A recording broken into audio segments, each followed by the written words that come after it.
We continue with our series remembering Hurricane Isabel 15 years later, September 18th, 2003, the day the storm made landfall on the Outer Banks. It really didn't take long for it to move through, but the impact of Isabel was felt for days, months, and even years later. Again tonight, 10 on your side, meteorologist Ashley Baylor with the lasting impact of Isabel.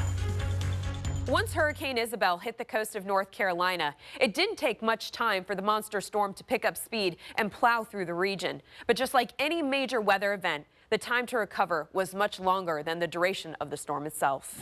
Just past 6 o'clock, Friday, September 19th, 2003, the day after Hurricane Isabel, and just now we are just beginning to see how widespread the damage is from that storm. That day after, just the beginning of a long road ahead for Hampton Roads in North Carolina, even from the very first images. Absolute mess. And it just was.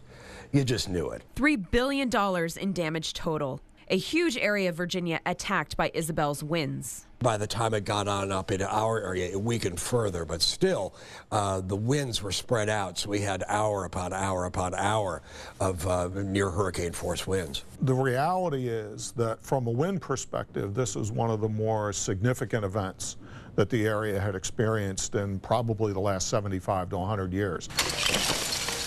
And a long-lasting power outage in the heat for millions of people. The biggest problem right now, about 4 million Virginians still without power, the largest power outage in the history of the state. And long lines for essentials and ice.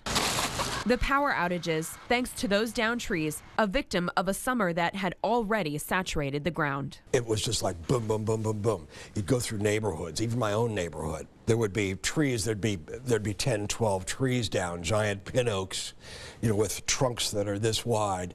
They'd be just down like dominoes. And a tricky storm surge not seen since the Chesapeake Potomac hurricane 70 years before. The big surprise, I think, and the thing that we really didn't anticipate was how bad the surge was going to be up the James, the York, the Rappahannock rivers.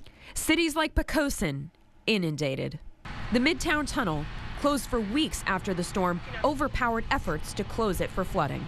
And the waves, forever changing the coastline and structures built along it. Take a look, folks. Right now you can see obviously the pier is destroyed.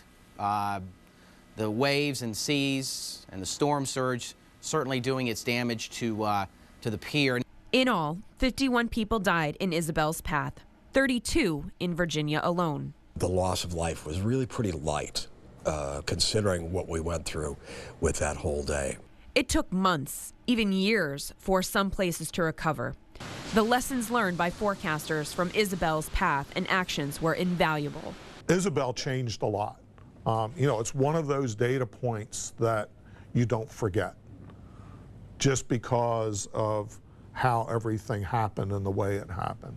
And for people from Hampton Roads to the Outer Banks, it's a moment they'll always remember as well. Look at Isabel's ground zero in North Carolina, Hatteras Village. Words cannot describe what happened here. Lives changed forever by a force of nature, not taking very much time to cut a path through our area. This was the Sandbar Grill until Thursday, a favorite place to eat and party. For now, the party's over. Some stories of recovery were quite amazing. Tomorrow night, Andy Fox with a personal story of one business owner who insisted in the hours after Isabel that she'd rebuild. She did, and she's still going strong. Don't miss that story tomorrow night at 6. I'm meteorologist Ashley Baylor, 10 on your side.